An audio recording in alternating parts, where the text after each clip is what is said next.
Hello everyone. Previous videos நம்ம என்ன பார்த்தோம்னா கிரேட்னோட கிரியேட்டிவ் क्वेश्चंस பார்த்தோமா. ஸோ சிமிலர்லி இன்னைக்கு நம்ம என்ன क्वेश्चन பார்க்க போறோம்னா அரித்மெட்டிக் ப்ரோக்ரஷன் வந்து ஒரு क्वेश्चन பார்க்க போறோம். ரொம்ப சிம்பிள் தான்.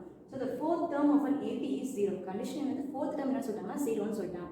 which is nothing but A4 equal to 0. Okay. Prove that. நம்ம என்ன ப்ரூவ் பண்ண போறோம்னா 25th term is triple its 11th term நம்ம ப்ரூவ் பண்ணோம். 25th term என்னவா இருக்குன்னா 3 times triple of the 11th term நம்ம ப்ரூவ் பண்ண போறோம். ஸோ இதுல இருந்து நமக்கு ஃபர்ஸ்ட் என்ன தெரியும் அப்படின்னா a என்னோட ஃபார்முலா என்னது a plus n minus 1 of d.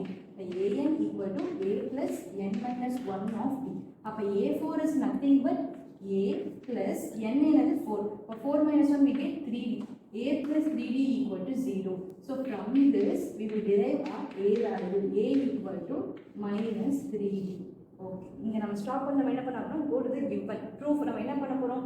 25th term. அப்ப a25 equal to triple அப்புறம் 3 times of a11. using this formula expand this. நம்ம என்ன கிடைக்கும்? a plus 24d equal to 3 into a plus 10d. nothing. a எழுதுறோம் the previous term 24d because we subtract n minus 1.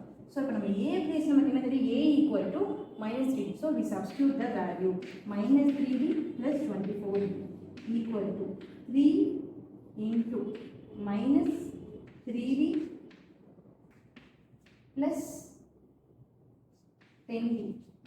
ஓகேவா? Next step என்ன பண்ண போறோம்னா minus 3d plus 24 நமக்கு என்ன கிடைக்கும்? சப்ட்ராக்ட் பண்றப்ப 21d நமக்கு கிடைச்சிரும். இங்க என்ன பண்ண போறோம்? Multiple the term. so 3 into 3 we get minus 9d plus 30d.